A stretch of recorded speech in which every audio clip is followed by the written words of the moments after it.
Pongal leave விட்டாங்களே, சரி சென்னைக்கு போகலாமே சொல்லிட்டு அப்படி நான் போன ட்ராவல்ஸ் பார்த்தீங்கன்னா ஆர்பி டூர்ஸ் அண்ட் ட்ராவல்ஸ். இது காலையில் மதுரை மாட்டுத்தாவணிலேருந்து 10:50 கிளம்புது. அப்படியே நம்ம டிக்கெட்டை வாங்கி நம்ம சீட்டில் போய் உட்காந்தாச்சு. பர் பர்சனுக்கு 600 சார்ஜ் பண்ணாங்க. நான் பார்த்தீங்கன்னா லோவர் பெர்த்தில் தான் உட்காந்துருந்தேன்.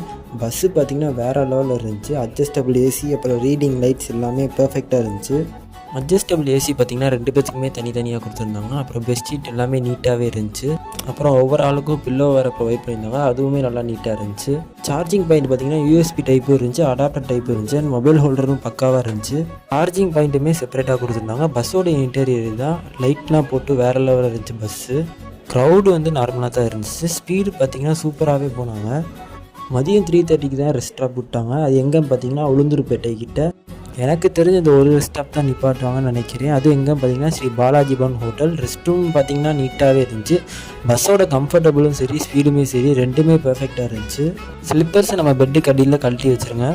நான் லஞ்ச் எதுவும் சாப்பிடல, அதுக்குள்ள ஸ்நாக்ஸ் வாங்கிட்டேன். ஸ்க்ரீன் பார்த்தீங்கன்னா வாஷ் பண்ணி நல்லா நீட்டாகவே இருந்துச்சு. கம்ஃபர்டபுள் தான் அந்த பஸ்ஸில் வேறு லெவலில் இருந்துச்சு.